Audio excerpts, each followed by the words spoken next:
اور وہ ہے کیا عورت کو بھی زکوٰۃ ادا کرنا ہوگا؟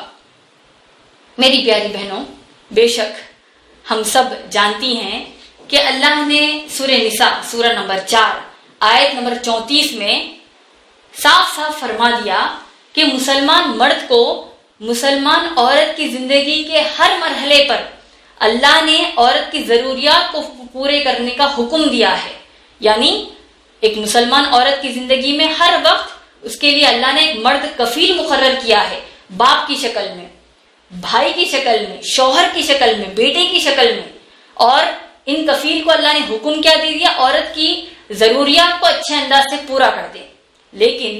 جب بات زکوٰۃ ادا کرنے کی آ گئی تو یہ ہماری مسلمان بہن جن کے پاس زکوٰۃ ادا کرنے کی استطاعت ہو، یعنی یہ مسلمان بہن کے پاس 7.5 تولہ سونا یعنی 85 گرام سونا یا اس کے برابر کی رقم موجود ہوں، تو انہوں نے سمجھا کہ میرے کفیل تو میرے باپ ہیں، میرے کفیل تو میرے شوہر ہیں، میرے کفیل تو میرے بیٹے ہیں، تو لہذا میں زکوٰۃ کیسے ادا کر سکتی ہوں؟ تو ایسی بہنوں کو یہ علم ہونا چاہیے قرآن حدیث کی روشنی میں، کیونکہ اس سونے کی یا اس کیش، اس پیسے کی مالکین آپ ہے تو زکوٰۃ آپ کو ہی ادا کرنا ہوگا. 2.5% زکوٰۃ آپ کو ہی نکالنی ہوگی، نہ کہ آپ کے شوہر کو، آپ کے والد کو یا آپ کے بیٹے کو. اور اگر کوئی مسلمان بہن کہیں ٹھیک ہے سونا تو میرا ہے لیکن میرے پاس کیش نہیں ہے، پیسہ نہیں ہے زکوٰۃ ادا کرنے کا، تو کیا میں اس سونے کو بیچوں؟ تو ایسے مسلمان بہن سے کہیں گے کہ جی ہاں، آپ سونا بیچ کر زکوٰۃ نکالیں گی، کیونکہ اگر آپ زکوٰۃ نہیں نکالیں گی تو پھر ڈریے اس گناہ سے، ڈریے اس عذاب سے جو اس کا ذکر اللہ نے سورہ توبہ سورہ نمبر 9 آیت نمبر 34 میں کیا ہے، 34 اور 35 میں کیا ہے کہ جو لوگ زکوٰۃ ادا نہیں کرتے یہی سونا جہنم کی آگ میں پگھلا کر ان کے جسموں پر اس کو داغ لگا دیا جائے گا. تو بچیے اس عذاب سے، بہانوں سے بچیے کہ سونا میرے پاس نہیں رہتا، میرے شوہر کی اجازت کے بغیر نہیں پہنتی، میرے ساس کے پاس ہوتا ہے. یہ تمام بہانے ہمارے لیے حرام ہیں اور ہم کو اس عذاب سے ڈرنا ہے اور فوری اپنے سونے کی، اپنے مال کی زکوٰۃ ہم کو نکالنی ہے. لیکن آپ غور کیجئے کتنا سخت یہ زکوٰۃ کا مسئلہ ہے کہ جب یہ آیتیں سورہ توبہ سورہ نمبر 9 آیت نمبر 34 اور 35 نازل ہوئی تو تاریخی اعتبار سے بعض مورخین کا کہنا ہے، اسلامی ہسٹورینز کا کہنا ہے کہ فاطمہ رضی اللہ تعالی عنہا ان آیات سے اتنا متاثر ہوئی کہ انہوں نے اس آیت کو سننے کے بعد اپنے پاس کوئی سونے کی چیز رکھی ہی نہیں. سبحان اللہ. اب یہ دوسرا مسئلہ آتا ہے،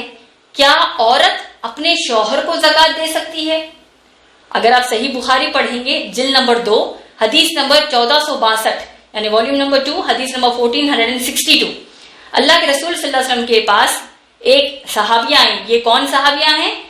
عبداللہ ابن مسعود رضی اللہ تعالیٰ عنہ کی بیوی جو زکوٰۃ نکالنے کے لیے اپنے گھر سے نکل رہی تھی، اور ابن مسعود رضی اللہ تعالیٰ عنہ نے کہا کہ تم اپنی زکوٰۃ مجھے دے دو، میں اس کا مستحق ہوں.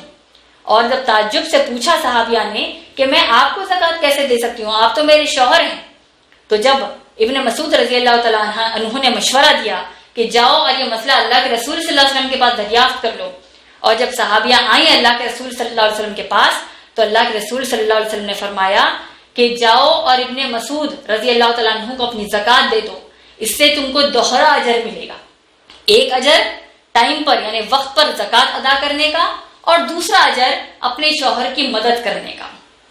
اس کے علاوہ آپ سب کو میں بتانا چاہتی ہوں کہ زکوٰۃ کے اوپر تفصیل سے اگر آپ کو معلومات کرنے ہیں تو آپ لوگ یوٹیوب کے چینل، ہمارے چینل آئر کے ویڈیوز پر جناب عمران کا جو عنوان ہے بریفلی انڈرسٹینڈنگ زکوٰۃ، جو انگلش اردو دونوں میں بھی ہے، آپ اس کو دیکھیے، مکمل اور تفصیل میں آپ کو زکوٰۃ کے مسائل کا پتہ چلے گا.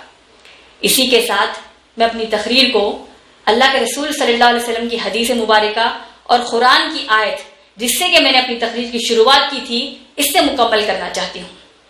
اللہ کے رسول صلی اللہ علیہ وسلم نے فرمایا، صحیح بخاری جلد نمبر 1 حدیث نمبر 8 حدیث نمبر 8 میں،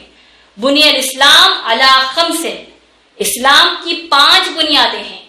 شہادت ان لا الہ الا اللہ و ان محمد رسول اللہ، گواہی دینا کہ اللہ کے سوا کوئی معبود نہیں اور محمد صلی اللہ علیہ وسلم اللہ کے رسول ہیں، و اقام الصلاۃ صلاح قائم کرنا، وَإِيتَاءِ الزَّكَاةِ اور زکوٰۃ ادا کرنا، وَالْحَجِّ صاحب استطاعت لوگ حج کو جانا، وَصَوْمِ رمضان اور رمضان کے مہینے میں روزے رکھنا۔ اور آیت جو ہے سورہ نحل سورہ نمبر 16 آیت نمبر 97، یعنی سورہ نمبر 16 آیت نمبر 97، اللہ نے اتنی پیاری بشارت، اتنی پیاری گڈ نیوز ہم سب کو دی، اور اللہ نے کہا من عمل صالحا من ذکر او انثى وهو مؤمن، اگر کوئی نیک عمل کرتا ہے چاہے وہ مرد ہو یا عورت لیکن وہ ہو مسلمان، وہ ہو مومن، اللہ نے فرمایا فَلَنُحْيِيَنَّهُمْ حَيَاةً طَيِّبَةً، اللہ ان کو بہترین خوشحال زندگی عطا کریں گے، وَلَنَجْزِيَنَّهُمْ أَجْرَهُمْ بِأَحْسَنِ مَا كَانُوا يَعْمَلُونَ، اور ان کو پورا اجر ملے گا جو کچھ نیکیاں وہ کرتے تھے۔ اسی کے ساتھ میں اپنی تقریر کا اختتام کرتی ہوں، وآخر دعوانا الحمد للہ رب العالمین۔